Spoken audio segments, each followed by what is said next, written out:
If we're looking at having a great guest and looking at what does it take to be great, welcome Karl.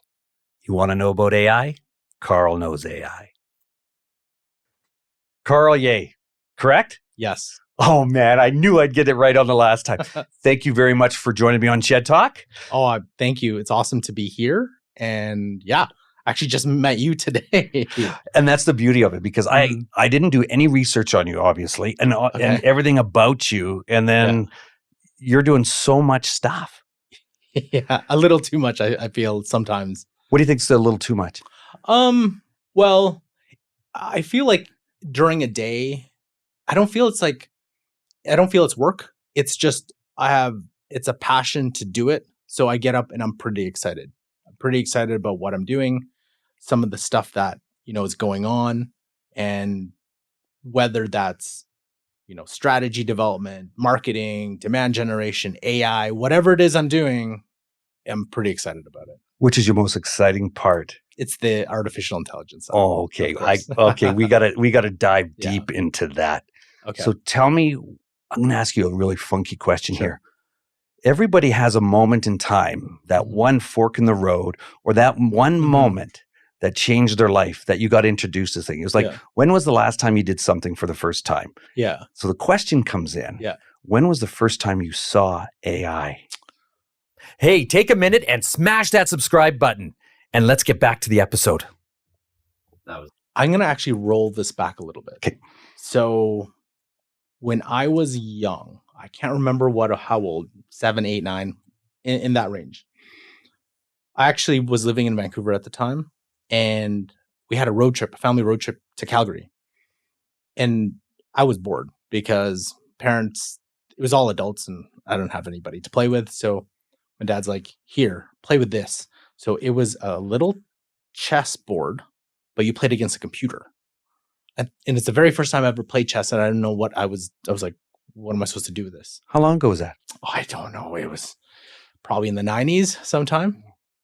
And I didn't know how to play chess. All I know is that thing would continuously beat me over and over and over again. So that was the very first time. Like, it was like, oh, okay, that was interesting. I thought that was very fascinating. Fast forward, so probably early 90s. Fast forward later 90s. I don't know. I was grades, like a little bit grade school still. I remember watching on TV IBM's Deep Blue beating Garry Kasparov. Like, I don't know if you remember when the computer actually beat a human chess player. And I was like, and it at that point rewinded back to wait a second, that was kind of neat. And I'm sure the technology improved from the time I played to whatever that was against an actual chess master. I'm like, oh, fascinating.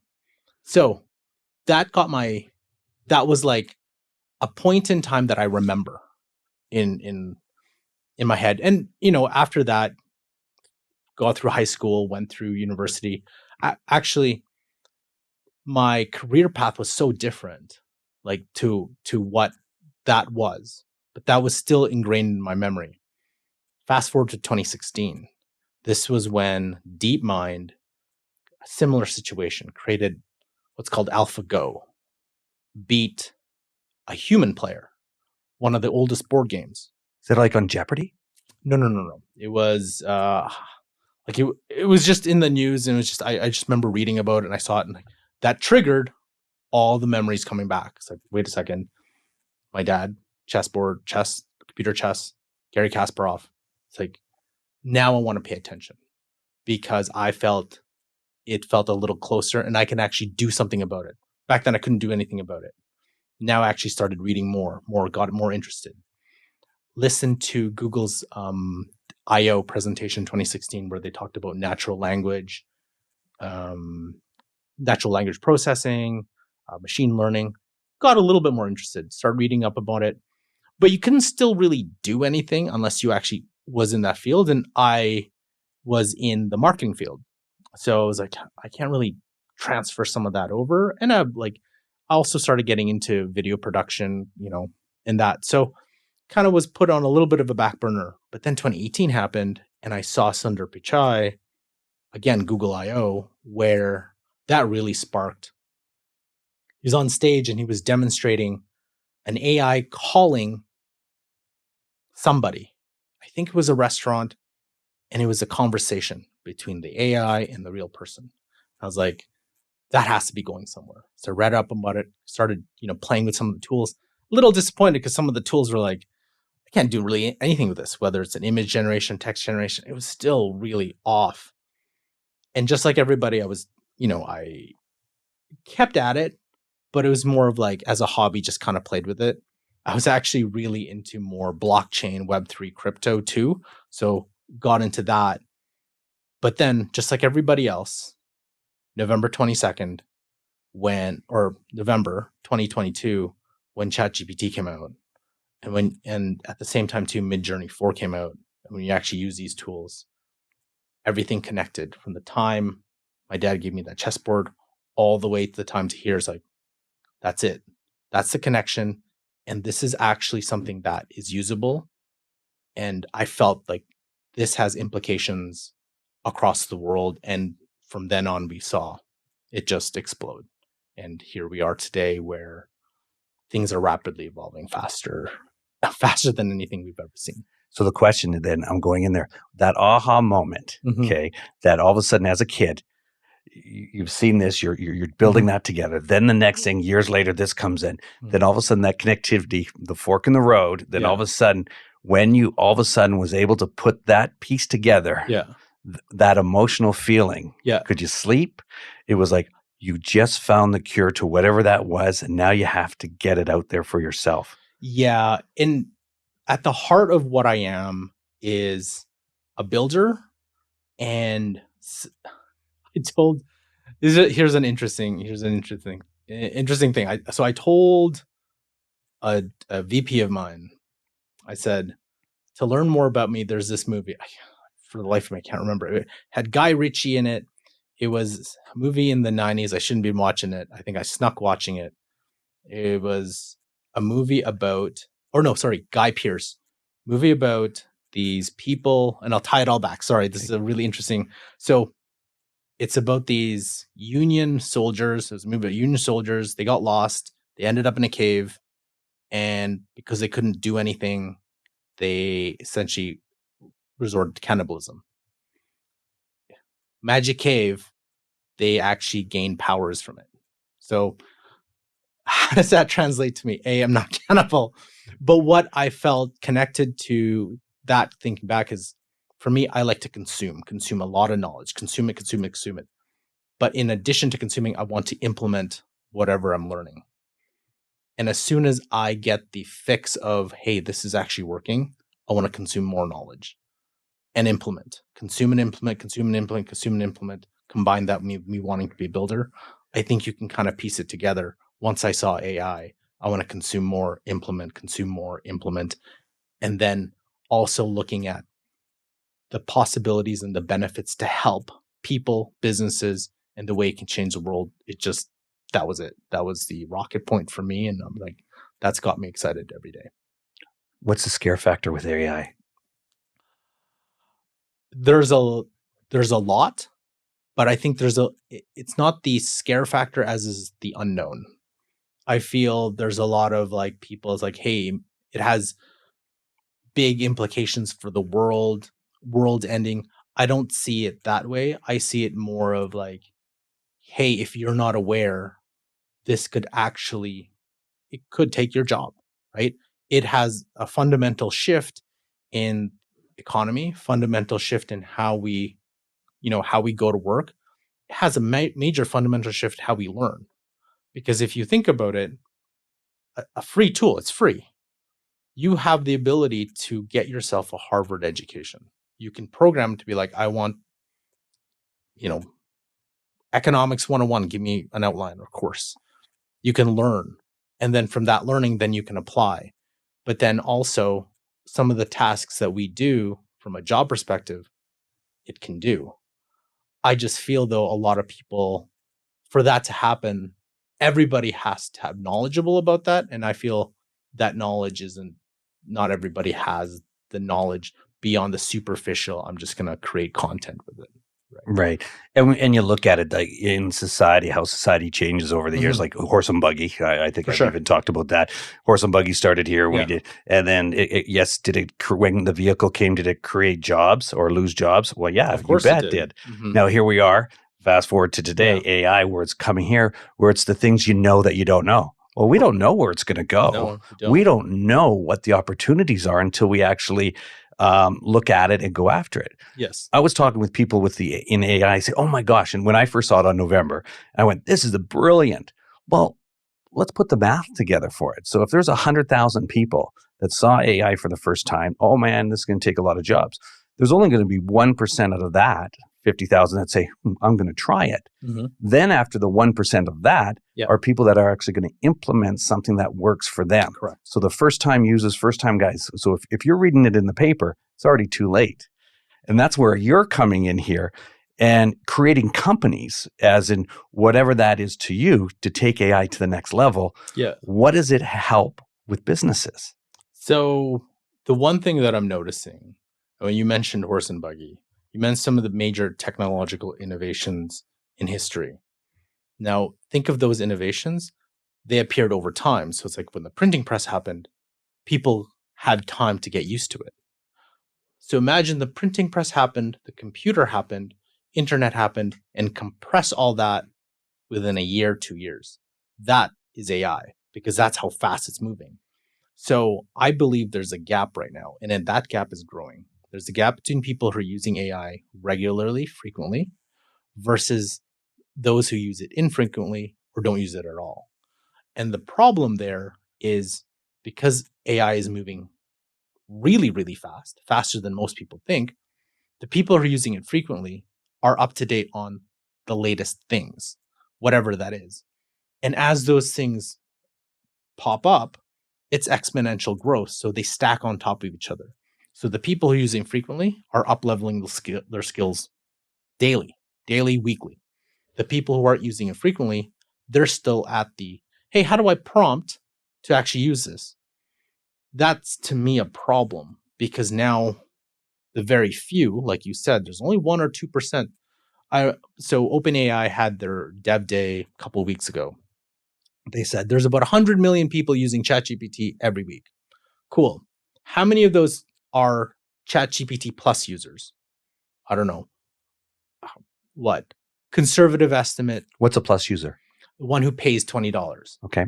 So a Plus user, you get the benefits of the better model by like 100x, 10x, 100x up to that. What's a better model? So for example, you have ChatGPT, which is 3.5, trained on 170 billion parameters, right? So think about 17 gigs of data. GPT-4, which you can pay for, is trained on 1.7 trillion pieces of data. That's around 44 gigs of data, plus 6 months of human feedback. So the reasoning skill, the logic skills, if you've ever compared the two, vastly different in the type of answers you're going to get. So the people who have this, of the 100 million per week, how many people would have GPT plus? Say 20%. Let's say that's a pretty... The 80-20 rule. Yeah, 80-20 rule. Of those 20%, how many of those are really active and really, really engaged in AI? Let's say half of that.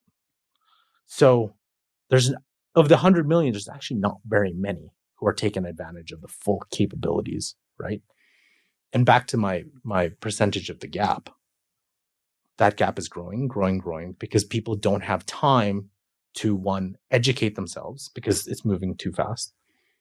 All the AI, the tech firms are all in an AI arms race, so they're just releasing tools. There's no education around them. So for example, Microsoft Copilot was announced. Where's the education on people to use it? When Duet came out, for example, in our company, it was released to people. But was there an actual education on it? There was nothing with Google. There was nothing within our company. It's just, hey, go use it. But that's a problem, because if you have kind of barely used AI before and someone says, hey, you got to try this Duet with Google. What is Duet? What am I going to use it for? And then it pops up. You're like, I don't know what this is. I have work to do. I have family. I have things to do. besides the people who are curious, I'm not going to do anything with it. So again, back to the gap, there's an education gap that people need to be educated on, not just how to use it, but like, hey, how can it set your future? How can it set the future of your business? How can you reap it? How you can reap the benefits? And not hypothetical, oh, companies soon will be able to. No, like, how can I reap the benefits today? What are the tangible things that I can do with AI today that go beyond just using ChatGPT? And what's really interesting about this, from my experience sharing, is that with my company, and I was talking with Jeff Bradshaw, and just the other day, and then yourself, going, I keep going back to things you know that you don't know. And one of the questions I always ask, I said, you know what? Yes, I'm busy. I'm doing this. Yes, how's it going to help my company, or whatever that storytelling is to myself? Yeah. But the biggest thing that I found is that all of a sudden, you know what? I need somebody that can actually guide me, hold my hand through it. I don't need to read it, go through it, practice it, and do it.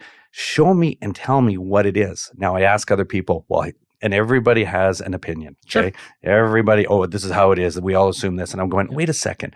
There has to be that somebody knows from zero to hero that's not techie, that can actually guide me and say, it's not just to write script. Yeah. There's more to it than just writing script. And to get to that next level, like you said, the premium, how do you get to that level? Well, I'm going to buy it and now I have to practice it.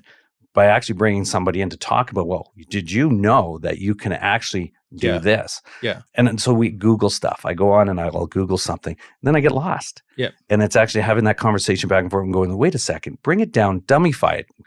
AI for Dummies. Is there a book like that right now? Hey, take a minute and smash that subscribe button. And let's get back to the episode. I don't think so. But you know what? Probably somebody will use AI to write said book. Well, I think, you know what? How it can't take us that long. AI for Dummies. Here you go. The first five steps of how to take it to the next level. But it's interesting to see how people in society won't take it. The entrepreneurs will and do it. But from my experience, I need to have somebody show me, teach me, and go with it, because it's today's response, not tomorrow. Yeah. And it's moving so fast. Yeah. I think what you're seeing, we know what we know, right? We know what we don't know, or we don't know what we don't know. And with AI, what I'm finding is you have to show people and businesses what are the possibilities, and then allow them to think of, hey, how can I apply that example or those examples to my business, to my department, to my team? And that's, to me, the more effective way to because I wanted to show them, for example, how to do AI automations, the opportunities with AI chatbots, the opportunities to, fine tune models, the opportunities to take your prompting, advance the prompting. So there's so many different things that you can show a company, but once they start connecting the dots, they're the ones who have to think about these things. Whenever we do a presentation to a business, there's no way I know about the business. They know about the business, but I feel I just need to show them some possibilities. And then that's when I can see the gears turn, like, oh, I can do that. I can do that. I can do that. Yes, you can do it. And this is how you can do it. Let's pilot it out to make sure it fits with you. Make sure there's human review. Make sure, it's safe and it's ethical in terms of like whatever the situation is. But it's that business that has to really take that step themselves by thinking about, the possible. For me, I'm just opening that door. They have to step through it. Right. And that's just asking ourselves better questions and drilling down to ask the better question that actually helps each company out to ask a better question, or an individual, because this can be an individual journey as well, to say, how do we go through that whole thing to take us to that next level? You had just mentioned right now about being ethical, okay, and making sure it's human. Are there like 5 or 3 most important questions to ask ourselves when using AI? Is it ethical? Is it has a human contact? And you use 2 there. Is there actually a formula to that you actually use to say, okay, these are the guidelines that you use? I think that's dependent on the type of business, dependent on what has to align with their missions and values and how they portray, because I could say, hey, these are the guidelines at Benevity. These are the guidelines at Brookfield. These are the guidelines at whatever company. But when people are using AI, just like anything other tool, they align to what the business wants them to do with it and how they set the guidelines for those things. I think some things that the two big questions that I usually ask is, when you're using AI, is your data like when you're inputting whatever it is you're inputting, what's your data policy? What's your privacy policy? Like, does your employees know that you maybe shouldn't put private information in there or client information? And then where is the data stored that you're putting in? Like, if you're going to use a custom chatbot, if you're uploading all these sensitive informations, do you know that the said custom chatbot has a separate server? Is your company comfortable with that? If not, then maybe there's a better solution. Or if your company is, that's okay. Then you know the risks, you have the tolerance. I think that's also, there's a tolerance level too. It's like, how risky do you want to be? Do you care if the models train on your data? If not, then okay. If yes, then we got to work through it. And that's where I'm more of, I just provide this information and it's the company, here's my recommendation, here's what it is, but you make the final decision based on your tolerance, based on your own policy. So what would you call training on data? What does that mean? So like a large language model, like a ChatGPT, a Claude, a Bard, requires data to be trained on so they can provide the prediction for the next word or whatever you're asking them. Well, where does this data come from? From the whole corpus of the internet. But also, as you can probably see, a lot of artists and people are suing these companies because you trained on my data without my permission. And then there's the counter argument. Well, it's fair use. It's online. So why shouldn't, that's a really great thing for me, especially in the art perspective is, let's say you or I were in a room for a week and all we're doing is looking at, let's say, Picasso pictures, how Picasso is drawn, just for a whole week. That's all we did. And then somebody at the end of that week said, hey, you've never drawn anything before, but I want you to draw your representation of a field or whatever, or a subject. Go. Wouldn't you think you'd probably draw it in the style of Picasso because you just spent a whole week immersing yourself into that? Think of a large language model doing that times how much faster, but everything. So now the question is it actually that's what the copyright questions and everything that's being published right now. That's kind of the big issue. Interesting. I'm looking at this as that, using that example, as you get to write your own narrative. Mm-hmm. Okay. So let's say, as an example, here we are, we're going to sit in here for a week and we're going to discuss strategy. Sure. And our strategy is about whatever that strategy is we want it to be with our corporation or whatever companies we own and do. And so we talk that strategy. Yeah. We're all 6 of us here or 5 of us here are talking the strategy of that particular one company. Then all of a sudden we put it out there. Mm-hmm. And we get to write the whole narrative on ChatGPT. Oh, I'll use ChatGPT. Or sure. You'll educate me as that we're going through this. And then that narrative is going to be like, the day you wanted to see a red car, okay, you see a red car every single day. Mm-hmm. Okay. If you never thought about buying a car, advertising and marketing, you know this inside and out. Yeah. As in marketing, is this the same thing as that we get to control the narrative of ChatGPT? We're going to force it to go down this way because we're only going to show it this side. Mm-hmm. And then times it by 1,000. Mm-hmm. Is that kind of the concept of that? Well, I think that's another argument, and this is where you start going into open source, you go into closed source, is who sets the parameters of the training, right? Who sets the values, who sets the guardrails of that training, right? Because a lot of these models, they won't answer certain things. And rightly so. The last thing you want to do is these models telling you how to build some sort of destructive device or whatever that, can wreak havoc. But at the same time, this is where I'm definitely not a political guy. I'm not but when you start getting into those kind of arguments, like how come it's not answering me these type of questions, but I want to know, and then people start injecting, well, like this is this viewpoint, this is against this viewpoint. And that's the question, is like, who sets these viewpoints? Who sets these guidelines? Is it just a few? The argument for that is that, like, if it's just a few people who do it, they have a better chance to protect people versus open source, which is like, hey, we're going to train it, but allow anybody to use this.